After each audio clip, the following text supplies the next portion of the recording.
Your mind is the garden, thoughts are the seeds. Think of your mind as a plot of rich, fertile soil. It's ready and willing to grow anything you choose to plant, but here's the catch. It doesn't care what you plant. The soil will return whatever you put in it. If you plant wheat, you get wheat. If you plant nightshade, a deadly poison, you still get what you planted.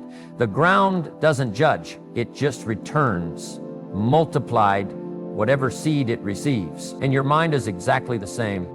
Most people walk through life without realizing they're planting seeds every single day through their thoughts, their self-talk, their beliefs, and their emotional habits. Every anxious morning, every resentful evening, every internal monologue of I can't, I'm not good enough, or nothing ever works out for me. Each of those is a seed left unchecked. They grow, they gather momentum, they begin to attract other similar thoughts, and eventually they form the landscape of your entire life. Now here's the truth. We don't just wake up one day and become unhappy, bitter, negative people. We become them one thought at a time. We cultivate them slowly, unconsciously. Like a gardener who walks out one day, surprised to find a field of weeds, when all along he failed to tend the soil. You see, a disciplined mind is not a coincidence. It's not something only lucky or successful people have. It's something they've trained. It's something they decided to grow and protect. And it starts with recognizing that if your thoughts are seeds, then you better be aware of what you're planting every single day. The problem for most people is not that their mind isn't capable, it's that it's been left unguarded. And an unguarded mind, like an unguarded garden, grows anything and everything. It'll grow comparison from social media, anger from the past, fear from the news, jealousy from watching others succeed while you feel stuck. And just like weeds, those thoughts don't need your permission. They grow by default. But here's the good news. The same way weeds grow automatically, so can strength, gratitude, focus, joy, and peace. If you plant them intentionally, the first step is awareness. Pay attention to what you're feeding your mind, because every conversation you engage in, every piece of content you consume, every thought you let pass without challenge, that's a seed. Either it's helping you or it's hurting you. Either it's growing fruit or it's growing weeds. You must ask yourself daily, what kind of harvest do I want? Because your results in life are not random. They're a reflection of the dominant thoughts you've been watering for years. And once you understand this, once you truly grasp that the mind will multiply whatever you give it, you begin to take your internal world more seriously. You stop casually thinking destructive thoughts, because you realize they're not harmless, they're foundational. You start feeding your mind books instead of gossip. You start feeding it hope instead of helplessness. You start seeing the world not just as it is, but as it could be, because your internal garden is beginning to shift. And when that shifts, everything changes. Your dominant thoughts shape your identity. We become what we think about most. That idea isn't just philosophy, it's observable truth. Every choice you make, every reaction, every risk you do or don't take flows from what you believe about yourself. And those beliefs didn't come out of nowhere.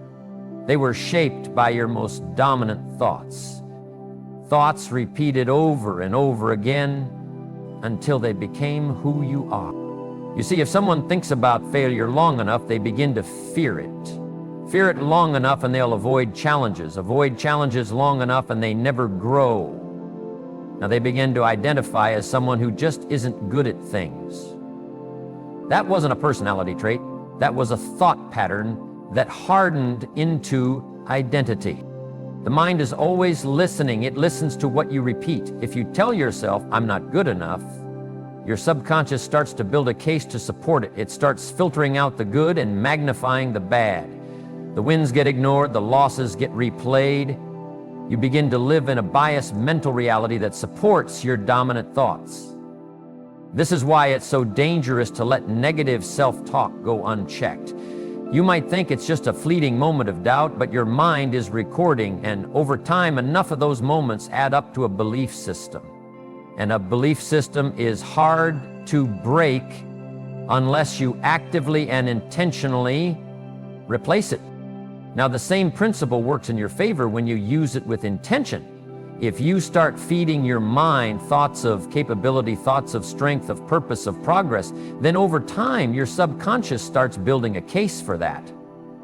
It starts saying, you handled that better than last time. You stuck to your habits. You're getting stronger. You're figuring it out. And that becomes your new baseline. You start identifying as someone who grows, who adapts, who keeps showing up. That shift in identity is everything, because people don't perform beyond the way they see themselves. A person who sees themselves as average will sabotage great opportunities. A person who sees themselves as a leader will naturally look for ways to take responsibility. And all of that starts with thoughts. But this isn't about chanting empty affirmations. It's about programming your mind the way you'd program a machine, with repeated inputs. It's about feeding your mind stories of triumph, of grit, of grace, under pressure. It's about being deliberate with your inner dialogue, especially when life gets hard. When the pressure is on, your dominant thoughts are exposed. You don't rise to the level of your potential, you fall to the level of your training. And your training is mental. It's what you've been saying to yourself when no one's listening. That's what shows up under stress. This is why it's not enough to want a better life. You have to think the kind of thoughts that a better life is built upon. Every day you're either reinforcing your power or reinforcing your weakness. There is no neutral. There is no off mix. The mind is always building something. So ask yourself, what is it building? What are the dominant themes in your thinking? What kind of person are those thoughts forming? You don't get what you want, you get what you believe. And what you believe is shaped by what you think about most. Life is unpredictable. That's a fact we can't escape. Storms will come. People will disappoint you. Markets will crash. Relationships will shift. Plans will fall apart. Pain doesn't ask for permission to show up at your door. And when it arrives, it doesn't knock gently. It barges in and rearranges everything. But the most dangerous thing about hardship isn't the circumstance, it's the belief that you're powerless in the face of it. You are not powerless. You may not be able to choose every event, but you can always choose how you interpret it. You can always choose what you focus on. And that right there is the key to reclaiming control of your mind. Because your focus is your steering wheel. It determines the direction of your energy, your emotions, and ultimately, your outcome. Most people waste their energy trying to control things that are completely outside of their influence. They obsess over what others think of them. They replay past conversations, wondering what they should have said differently. They scroll endlessly, comparing their lives to the highlight reels of strangers. And in doing so, they allow their focus to drift until they're mentally and emotionally drained by things they cannot change. But here's a powerful truth. When you learn to control your focus, you learn to control your strength. You take the same 24 hours that everyone else has and you turn them into a force for transformation, because now instead of giving your attention to what you can't change, you direct it toward what you can. You focus on your response. You focus on your growth. You focus on your attitude, your energy, your discipline, your value. You see, pain is not what breaks people. It's the habit of focusing on the wrong things in the middle of that pain. Two people can experience the same setback. One falls apart, the other rises stronger. What's the difference? Focus. One is consumed by what they've lost, the other is consumed by what they can still build. One blames the world, the other takes inventory of what they still control and starts moving forward from there. Focus is a mental filter. Whatever you focus on, your brain begins to search for more of it. If you focus on problems, your mind will find more problems. If you focus on gratitude, you'll start seeing reasons to be thankful. And neither one is magic, it's just how the mind works. Your thoughts don't exist in isolation. They form patterns, and those patterns become your reality. That's why you have to guard your focus like your life depends on it, because it does. Your peace depends on it. Your confidence depends on it. Your future depends on it. Don't give your focus to everything and everyone. Start treating it like a resource. Budget it. Be intentional with it. Ask yourself, is what I'm focusing on right now helping me grow, or is it pulling me backward? And understand this, focusing your mind isn't about pretending everything's fine. It's not about ignoring pain or denying challenges. It's about refusing to give power to things you can't change while pouring your energy into what you can.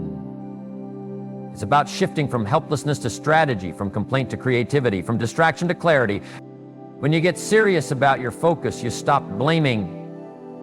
You stop explaining your limitations and start investing in your potential. You stop repeating the same cycles and start creating new ones. Your mind begins to work with you instead of against you, and your life starts reflecting the power of a focused person, clear, driven, grounded, unstoppable. You never have to plant weeds. You don't need to water them. You don't need to plan for them or ask them to show up. They just appear uninvited, persistent, and aggressive. That's how negativity works in your mind. It doesn't need encouragement. It thrives in neglect. It feeds off passivity. And if you leave your mind unattended, it will slowly, quietly fill with doubt, fear, and self-sabotage. Negative thoughts are the default setting for many people. Not because they want to think that way, but because they haven't trained themselves to think any other way. And here's the truth. In the absence of intention, negativity wins. That's why it's so dangerous to live on autopilot. You think you're just going through the day, but your mind is busy recording everything, every criticism, every fear, every moment of insecurity. And if you're not watching, those thoughts will start running the show. Now, the real danger of negative thoughts isn't that they make you feel bad for a moment. It's that they begin to shape your self-concept. They start influencing how you view your worth, how you approach problems, how you treat people, and how you expect life to unfold. A single thought might seem harmless. I'm not qualified. I'll never catch up. They don't really care about me. But repeated enough times, that thought becomes a belief. And beliefs are powerful. They dictate what you do or don't do. If you want to live a meaningful, powerful life, you have to become ruthless with your inner environment. Just like a gardener walks the rows and pulls out the weeds, you've got to walk through your thoughts every day and ask, does this belong here? If not, uproot it. Don't entertain it, don't let it make a home in your head. Don't give it the microphone. Because when you allow negative thoughts to linger, they start recruiting others. One thought of insecurity turns into 10. One judgment turns into constant comparison. One fear turns into paralysis. And before you know it, your mental space feels heavy, dark, and cluttered. You're not even sure where it started. You just feel overwhelmed, disconnected from your purpose, unsure of your next move. That's what happens when you let weeds grow. But the good news is, the opposite is also true. The moment you start being intentional with your thoughts, you reclaim authority over your life. You stop letting doubt grow wild. You stop feeding fear. You start noticing the first sign of a toxic mindset and cutting it off before it grows roots. That's power. That's discipline. And it's not complicated, but it is daily. Don't wait for negativity to go away on its own. It won't. You've got to replace it. You've got to consciously plant thoughts of truth, strength, courage, and hope. And you've got to do it every day, not just when you feel good, but especially when you don't. Because the fight for your mind is constant. And the one who wins is the one who shows up consistently. The garden of your mind is always growing something. The question is, are you growing weeds or are you growing wisdom? Everyone carries stories, quiet ones, persistent ones, some that were whispered in childhood, others built through years of struggle or success. But here's the truth, the most powerful stories in your life are not the ones others tell about you. They're the ones you tell yourself. Your internal narrative shapes your identity, influences your decisions, and becomes the framework through which you interpret every experience. When you wake up in the morning, before you even get out of bed, a voice begins speaking, and what it says, how it describes who you are, what's possible for you, what kind of day you're about to have, sets the tone for everything. If that voice says, I'm behind, or I'll probably mess this up again, or I'm just not built for this, then even the best opportunities can feel like burdens. Even the smallest tasks feel heavy. Even joy feels undeserved. But here's something most people don't realize. That voice is not fate. It's not truth carved in stone. It's just a story. And stories can be rewritten. You see, your mind doesn't need facts to form a belief. It only needs repetition. That's why you can believe something for years, even decades, and never stop to question whether it came from truth or just from a story you started telling yourself during a hard season. Maybe you failed once and you told yourself you were a failure. Maybe you were rejected and you decided you were unworthy. Maybe someone criticized you and you accepted that as identity. And the longer you let those stories play, the deeper they dig into your identity. The problem is, we don't just hear these stories, we live them. If you tell yourself, I'm bad with people, you'll avoid connection. If you believe, I can't focus, you'll stop trying to train your mind. If your internal narrative says, I'm always stuck, then even when doors open, you'll hesitate to walk through them, not because the door is locked, but because the story said you don't belong on the other side. That's the danger, but here's the power. You get to choose a new story. You can wake up and decide, I am no longer going to identify with a version of me that was built from pain, fear, or old opinions. You can stop narrating your life through the lens of insecurity and start telling yourself the truth. You are capable of change. You are not defined by your past. You are not a prisoner to your patterns. You are the author of your identity, not just the actor. But rewriting your story requires intention. It means noticing the words you use when you talk about yourself. It means refusing to speak defeat over your life even when it's tempting. It means saying, I'm learning instead of I'm failing. It means telling yourself, I am growing stronger even when it still feels hard. The mind listens, and more importantly, it obeys. It builds habits, behaviors, and expectations based on the stories you feed it. That's why the most powerful transformation doesn't begin with action. It begins with narrative. If you want a different life, start with different words. Speak life over your goals. Speak strength over your fears. Speak wisdom over your choices. Then build a life that rises to match that narrative. Because in the end, you don't become what you dream about. You become what you consistently say to yourself when nobody's listening. Most people are carrying around a broken mirror, and they don't even realize it. That mirror is called self-talk, and the reflections it shows are distorted, outdated, or damaged by years of negative input. But because we look at it every day, we accept the reflection as truth. We believe the judgment. We believe the shame. We believe the not enough. Your self-talk is the lens through which you experience yourself, and most of the time it's not loud or dramatic, it's subtle. It's in the background. It's in the quiet comments you make when you forget something. I'm so stupid. It's in the sigh you let out when something goes wrong. Typical. This always happens to me. It's in the way you downplay compliments, deflect encouragement, or automatically assume the worst.